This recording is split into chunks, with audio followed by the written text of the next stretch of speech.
বেতন বৃদ্ধির যে চিন্তা প্রধানমন্ত্রী করছেন, এটার প্রতিদান তো আমাদের শিক্ষকরা দিচ্ছেন বলে মনে হয় না।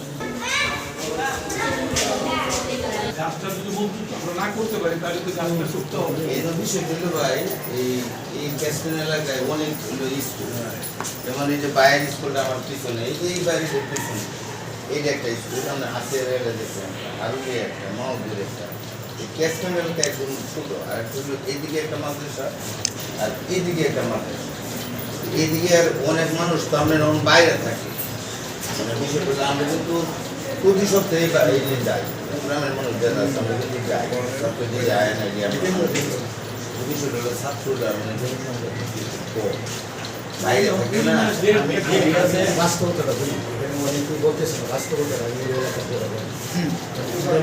এই বিষয়ে অ্যাক্টিভিটিতে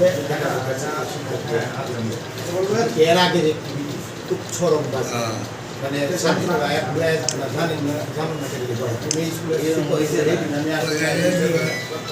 এখানে 6 জন শিক্ষকের মধ্যে একজন ছুটিতে আছেন, আর 5 জনের স্বাক্ষর আমি দেখতে পেলাম, কিন্তু বাস্তবে 4 জন শিক্ষককে আমি দেখতে পেয়েছি।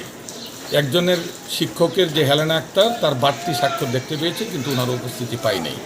সেটা আমি মন্তব্য যে পরিদর্শন বই সেটা আমি লিখে গিয়েছি, এবং আমরা শিক্ষকদের বেতন বাড়ানোর জন্য সংসদে দাবি জানাচ্ছি।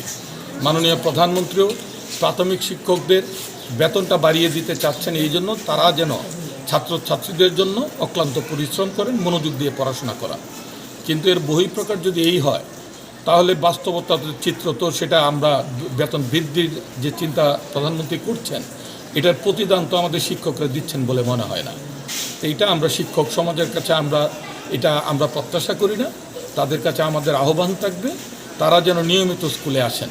প্রধানমন্ত্রী যদি সকাল 9টায় উনি অফিসে যেতে পারেন, সকাল 10টায় উনি অফিসে উপস্থিত হতে পারেন, তাহলে শিক্ষক মণ্ডলী কেন পারবে না? এটা তো পারা দরকার।